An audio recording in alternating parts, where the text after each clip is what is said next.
नमस्ते दोस्तों। मुंशी प्रेमचंद की कहानी विषम समस्या आइए सुनते हैं। मेरे दफ्तर में 4 चपरासी थे। उनमें से एक का नाम गरीब था। बहुत ही सीधा, बड़ा आज्ञाकारी, अपने काम में चौकस रहने वाला, घुड़कियाँ खाकर चुप रह जाने वाला, यथा नाम तथा गुण गरीब मनुष्य था। मुझे इस दफ्तर में आए साल भर हो गया था, मगर मैंने उसे एक दिन के लिए भी गैर हाजिर नहीं पाया था। मैं उसे 9 बजे दफ्तर में अपनी दरी पर बैठे हुए देखने का ऐसा आदी हो गया था मानो वो भी इस इमारत का कोई अंग है। इतना सरल है कि किसी की बात टालना जानता ही न था। एक चपरासी मुसलमान था, उससे सारा दफ्तर डरता था। मालूम नहीं क्यों, मुझे तो इसका कारण सिवाय उसकी बड़ी बड़ी बातों के और कुछ नहीं मालूम होता। उसके कथनानुसार उसके चचेरे भाई रामपुर रियासत में कोतवाल थे। उसे सर्व सम्मानित ने काजी साहब की उपाधि दे रखी थी। शेष 2 वहाँ से जात के ब्राह्मण थे। उनके आशीर्वाद का मूल्य उनके काम से कहीं अधिक था। ये तीनों कामचोर, गुस्ताख और आलसी थे। कोई छोटा सा भी काम करने को कहिए तो बिना नाक भों सिकोड़े न करते थे। क्लर्कों को तो कुछ समझते ही न थे, केवल बड़े बाबू से कुछ डरते। यद्यप कभी कभी उनसे भी बेअदबी कर बैठते थे, मगर इन सब दुर्गुणों के होते हुए भी दफ्तर में किसी की मिट्टी इतनी खराब नहीं थी। जितने बेचारे गरीब की तरक्की का अवसर आता तो ये तीनों नंबर मान ले जाते।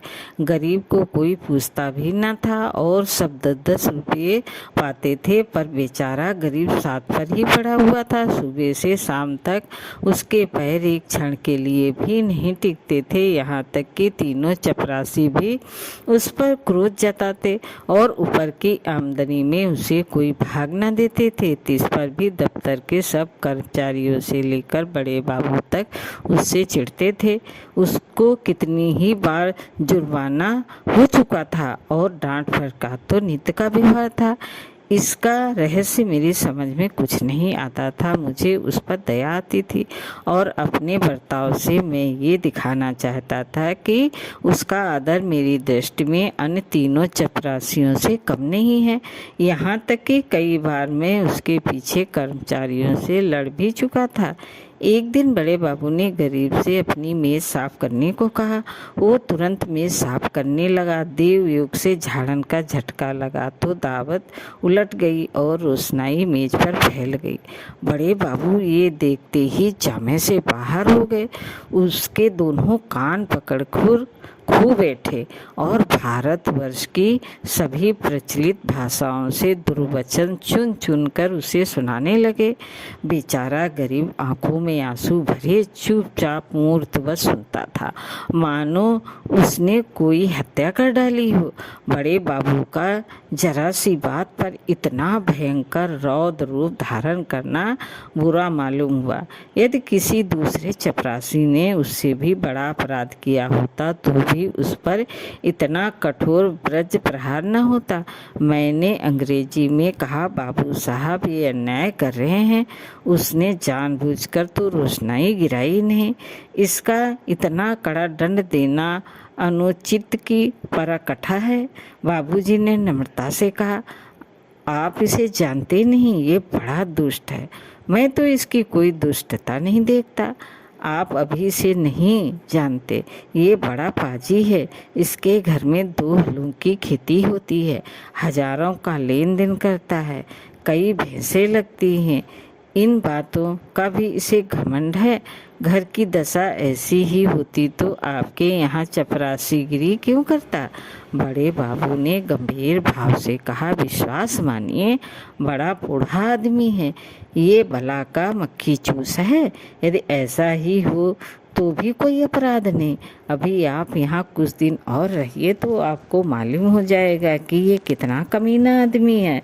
एक दूसरे महाशय बोल उठे, भाई साहब, इसके यहाँ घर में मनो दूध होता है, मनो ज्वार, चना, मटर होती है, लेकिन इसकी कभी इतनी हिम्मत नहीं होती है कि थोड़ा सा दफ्तर वालों को भी दे दे।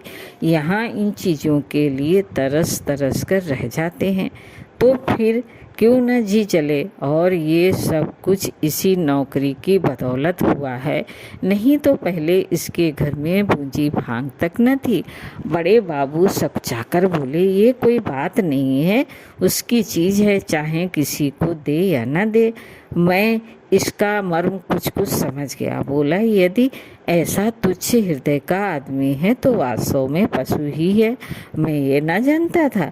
अब बड़े बाबू भी खुले, संकोच दूर हुआ। बोले, इन बातों से उबार हो तो होता नहीं, केवल देने वाले की सहृदयता प्रकट होती है और आशा भी उसी से की जाती है जो इस योग है। जिसमें कुछ सामर्थ्य ही नहीं, उससे कोई आशा भी नहीं करता। नंगे से कोई क्या लेगा। रहस्य खुल गया। बड़े बाबू ने सरल भाव से सारी अवस्था दर्शा दी। समृद्धि के शत्रु सब होते हैं, छोटे ही नहीं बड़े भी।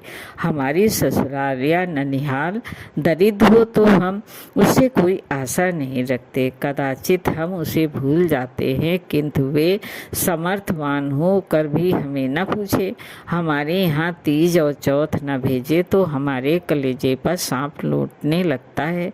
हम अपने किसी निर्धन मित्र के पास जाएं तो उसके एक बीड़े पानी पर संतुष्ट हो जाते हैं, पर ऐसा कौन मनुष्य है जो किसी धनी मित्र के घर से बिना जलपान किए हुए लौटे और सदा के लिए उसका तिरस्कार न करने लगे। सुदामा कृष्ण के घर से यदि निराश लौटते तो कदाचित वे उनके शिशुपाल और जरासंध से भी बड़े शत्रु होते। कई दिन पीछे मैंने गरीब से पूछा, क्यों जी तुम्हारे घर कुछ खेती बाड़ी होती है? गरीब ने दीन भाव से कहा, हाँ सरकार होती है, आपके 2 गुलाम हैं वही करते हैं। मैंने पूछा, गाय भैंस लगती है? हाँ हुजूर, 2 भैंस लगती है, गाय अभी गाभिन है। आप लोगों की दया से पेट की रोटियां चल जाती हैं। दफ्तर के बाबू की भी कभी कुछ खातिर करते हो? गरीब ने दीनतापूर्ण आश्चर्य से कहा, हुजूर मैं सरकार लोगों की क्या खातिर कर सकता हूँ? खेती में जौ चना मक्का ज्वार घास पात के सिवा और क्या होता है? आप लोग राजा हैं, ये मोटी झूठी चीज़ें किस मुंह से आपको भेंट करूं? जी डरता है कहीं कोई डांट ना बैठे कि टके के आदमी की इतनी मजाल।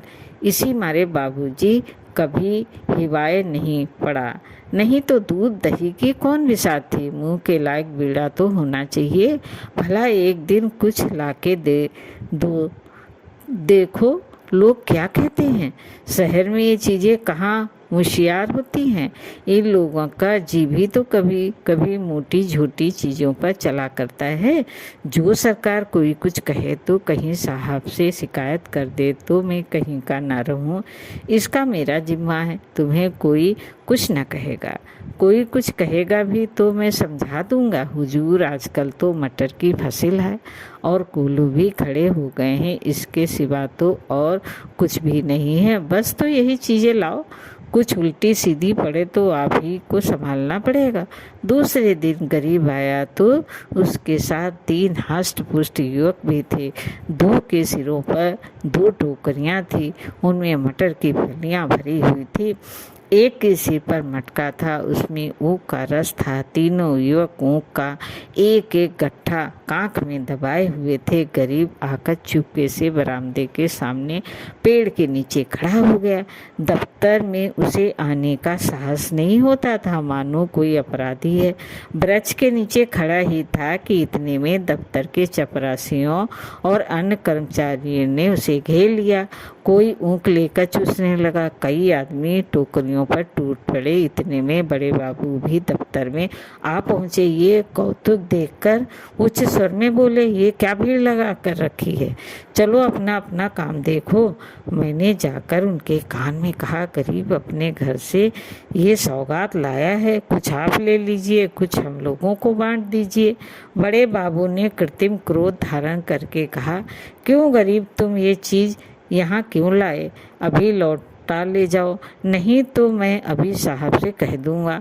हम क्या लोगों को मरभुक्का समझ लिया है? गरीब का रंग उड़ गया, थर थर कांपने लगा, मुंह से एक शब्द भी न निकला। मेरी ओर अपराधी नेत्रों से ताकने लगा। मैंने अपनी ओर से क्षमा प्रार्थना की। बहुत कहने सुनने पर बाबू साहब राजी हुए। अब चीज़ों में से आधी अपने घर भिजवाई, आधी में अन्य लोगों के हिस्से लगाए। इस प्रकार ये अभिनय समाप्त हुआ। अब दफ्तर में गरीब का मान होने लगा। उसे नित घुड़कियाँ न मिलती थी, दिन भर दौड़ना न पड़ता था। कर्मचारियों के व्यंग और अपने सहभागियों के कटु वाक्य न सुनने पड़ते। चपरासी लोग स्वयं उसका काम कर देते। उसके नाम में थोड़ा सा परिवर्तन हुआ। वो गरीब से गरीब दास बन गया। स्वभाव में भी कुछ तब्दीली पैदा हुई। दीनता की जगह आत्मगौरव का उपद्रव हुआ। तत्परता की जगह आलस ने ले ली। वो अब कभी कभी देर से दफ्तर आता, कभी कभी बीमारी का बहाना कर के घर बैठ रहता। उसके सभी अपराध अब क्षमे थे। उसे अपनी प्रतिष्ठा का गुरु हाथ लग गया। वो अब 10वें 5वें दिन दूध दही आदि लाकर बड़े बाबू को भेंट किया करता। वो देवता को संतुष्ट करना सीख गया। सरलता के बदले अब उसमें काइयापन आ गया। एक रोज बड़े बाबू ने उसे सरकारी फार्मों का पार्सल छुड़ाने के लिए स्टेशन भेजा। कई बड़े बड़े पुलिंदे थे, ठेले पर आए। गरीब ने ठेले वाले से 12 आने मजदूरी तय की थी। जब कागज दफ्तर में पहुंच गए तो उसने बाबू से 12 आने पैसे ठेले वाले को देने के लिए वसूल किए, लेकिन दफ्तर से कुछ दूर जाकर उसकी नीयत बदली। अपनी दस्तूरी मांगने लगा। ठेला वाला राजी न हुआ। इस पर गरीब ने बिगड़कर कहा, सब पैसे जेब में रख लिए और धमकाकर बोला, अब एक फूटी कौड़ी न दूंगा, जाओ जहाँ चाहो फरियाद करो, देखे हमारा क्या बना लेते हो। ठेले वाले ने जब देखा कि भेंट न मिलने से जमा ही गायब हो जाती है तो रो धो कर 4 आने पैसे देने को राजी हुआ। गरीब ने अठन्नी उसके हवाले की और 12 आने की रसीद लिखवाकर उसके अंगूठे का निशान लगवाया और रसीद दफ्तर में दाखिल हो गई। ये कौतूहल देखकर मैं दंग रह गया।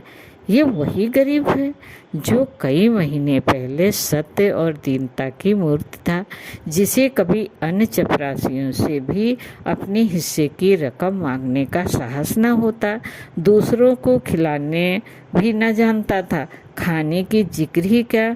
मुझे ये स्वभावतर देखकर अत्यंत खेद हुआ। इसका उत्तरदायित्व किसके सिर था? मेरे सिर। मैंने उसे धूर्तता का पहला पाठ पढ़ाया था। मेरे चित्त में प्रश्न उठा, इस काइयापन से जो दूसरों का गला दबाता है, वो भोलापन क्या बुरा था?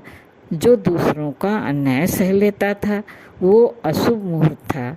जब उसे मैंने प्रतिष्ठा प्राप्ति का मार्ग दिखाया, क्योंकि वास्तव में वो उसके पतन का भयंकर मार्ग था। मैंने ब्रह्म प्रतिष्ठा पर उसकी आत्म प्रतिष्ठा का बलिदान कर दिया। दोस्तों, कहानी कैसी लगी? लाइक करें, सब्सक्राइब करें। धन्यवाद।